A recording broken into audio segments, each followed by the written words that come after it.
एक समय की बात है। एक गांव में रामदास और हीरा दोनों बचपन के दोस्त रहा करते थे। रामदास बहुत ही आलसी था। वहीं हीरा बहुत ही मेहनती था।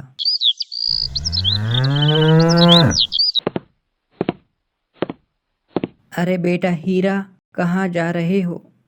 सुना है इस बार तुम्हारी बहुत अच्छी फसल हुई है।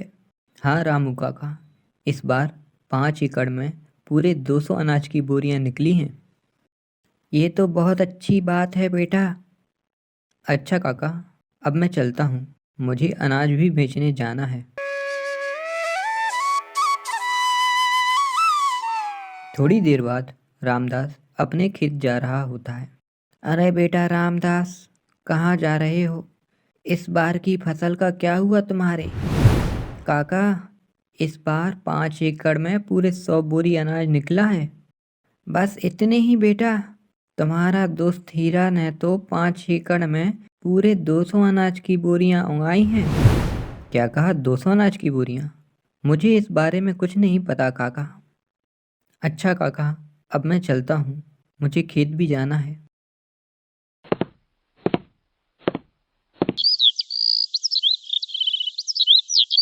शाम को रामदास सारी बातें अपनी पत्नी को बताता है।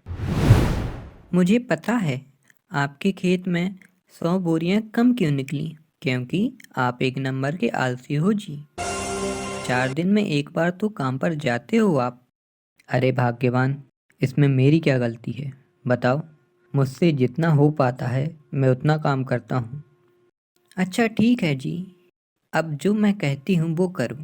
तुम अपनी 5 एकड़ की जो ज़मीन है उसे बेचकर हीरा के बाजू वाली ज़मीन खरीद लो और हीरा को मनाओ कि दोनों मिलकर 10 एकड़ में साथ काम करेंगे और मुनाफा भी आधा आधा करेंगे। तुम ठीक कहती हो, हीरा को तो मैं मना लूँगा क्योंकि वह तो मेरे बचपन का बहुत अच्छा दोस्त है। मैं कल ही हीरा के घर जाता हूँ। सुबह होते ही रामदास हीरा के घर चला जाता है। अरे रामदास तुम? हाँ भाई, तुमसे कुछ ज़रूरी काम था। हाँ हाँ रामदास बोलो।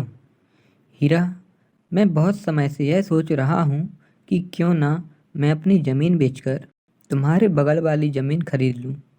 ऐसा करने से हम दोनों मिलकर पूरे 10 एकड़ पर मेहनत करेंगे और जो हमें मुनाफा होगा उसे आधा आधा कर लेंगे। इससे हमें मुनाफा भी अच्छा होगा और एक दूसरे का सहयोग भी मिलता रहेगा। ये तो तुमने बहुत खूब कहा रामदास, मुझे भी एक अच्छा पड़ोसी मिल जाएगा। अच्छा ठीक है, तो हम आज ही जमींदार के पास चलते हैं, ज़मीन बेचने और ख़रीदने की बात करने। और फिर दोनों जमींदार सेठ के पास जाते हैं। राम राम सेठ जी, कहो कैसे आना हुआ?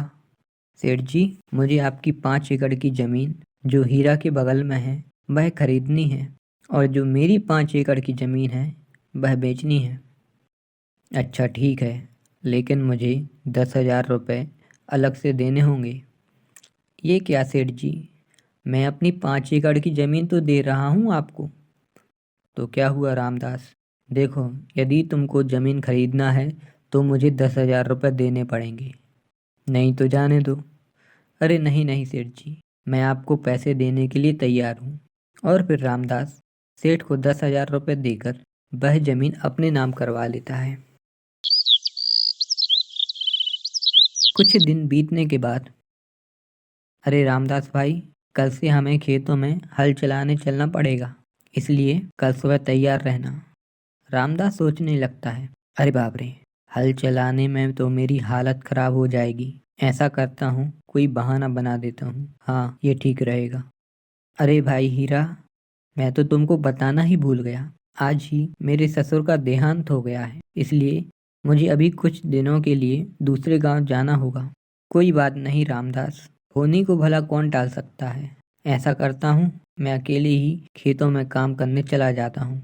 भाई, ऐसे तुमको छोड़ के जाना अच्छा तो नहीं लग रहा, लेकिन जाना होगा। और फिर रामदास और उसकी पत्नी दोनों दूसरे गांव चले जाते हैं और इधर हीरा इस बात से बहुत परेशान हो जाता है। अरे क्या हुआ जी, आप इतने परेशान क्यों लग रहे हो? कल खेतों में हल चलाना है और देखो ना, आज रामदास के ससुर का देहांत हो गया तो वो दूसरे गांव गया है। अब पूरे 10 एकड़ खेत में अकेले ही काम करना होगा। आप परेशान मत होइए जी, कल मैं भी आपके साथ खेतों में आपकी मदद करने चलूंगी। रामदास अपने ससुराल में मजे कर रहा होता है और यहाँ हीरा और उसकी पत्नी खेतों में काम कर रहे होते हैं। कुछ दिन बीतने के बाद रामदास अपने गांव वापस आ जाता है। रामदास के दिन अच्छे गुजर रहे थे। सारे मेहनत वाले काम रामदास हीरा से ही करवाता और खुद आराम वाले काम करता। एक दिन, अरे रामदास भाई, बारिश शुरू होने वाली है, हमें खेतों में बारिश के पानी के जाने का रास्ता बनाना चाहिए। अरे ये तो फिर से मेहनत वाला काम बताने आ गया। इस बार भी कोई ना कोई बहाना बना देता हूँ। अरे भाई हीरा, मैं शहर जा रहा हूँ। मेरी पत्नी की तबीयत कुछ दिनों से बहुत ख़राब चल रही है। कोई बात नहीं दोस्त, तुम जाओ, मैं यहाँ संभाल लूँगा। रामदास फिर से अपनी पत्नी के साथ शहर घूमने चला जाता है। इधर हीरा बारिश में भीगता हुआ खेत में रास्ता बनाने लगता है और फिर घर आकर, सुनिए जी, मुझे ऐसा लगता है कि जब भी खेत में कोई बड़ा काम आता है तो आपका दोस्त कोई ना कोई बहाना बना के चला जाता है और सारा काम आपको अकेले ही करना पड़ता है। ये क्या कह रही हो तुम? वो मेरे बचपन का दोस्त है, मुझे उस पर पूरा विश्वास है, वह ऐसा नहीं कर सकता। आपको मेरी बातों पर विश्वास नहीं? तो देख लेना, कुछ दिनों में सच आपके सामने आ जाएगा। कुछ दिन बीतने के बाद फसल पककर तैयार हो जाती है।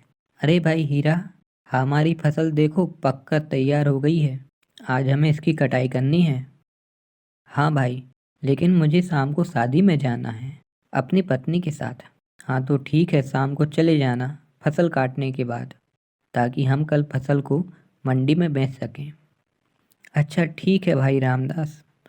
और फिर दोनों फसल काटने लग जाते हैं। शाम तक पूरी फसल कट जाती है।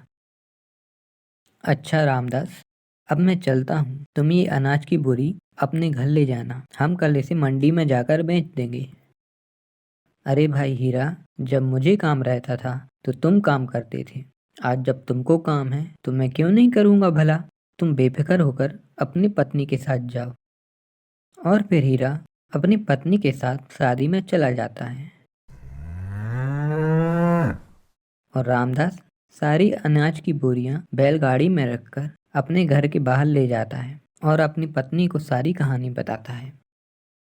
ये तो आपने बड़ा अच्छा किया जी, वह हीरा है ही बेवकूफ। अब आप एक काम करो जी, इन सारी बोरियों को घर के बाहर ऐसे ही छोड़ दो और रात होते ही इनको पीछे वाले खाली मकान में रख देंगे और रात होते ही इनको पीछे वाले खाली मकान में रख देंगे। और आप हीरा से बोलना रात में अनाज की बोरियां चोरी हो गई हैं और फिर हम धीरे धीरे सारा अनाज बेच देंगे। क्या दिमाग पाया है भाग्यवान तुमने, ये तो मेरे दिमाग में आया ही नहीं। और हीरा है ही बेवकूफ, वह तो मुझ पर अपनी पत्नी से ज्यादा विश्वास करता है। रात में जब सारे लोग सो जाते हैं तब रामदास सारी अनाज की बोरियों को अपने पीछे वाले घर में रख देता है। अरे चोरी हो गई चोरी, अरे चोरी हो गई चोरी चोरी। चोरी का नाम सुनकर सारे गांव वाले इकट्ठा हो जाते हैं और हीरा भी वहां आ जाता है। अरे क्या हुआ रामदास भाई, कहाँ चोरी हो गई है? कल कल मैंने खेत से सारा अनाज लेकर आया था और अपने घर के बाहर रख दिया था ताकि मंडी में आज जाकर बेच सकूं। हाँ हाँ भाई, मैंने देखा था, कल रात को तो सारा अनाज तुम्हारे घर के बाहर ही पड़ा था। अरे रामदास भाई, ये क्या कह रहे हो तुम?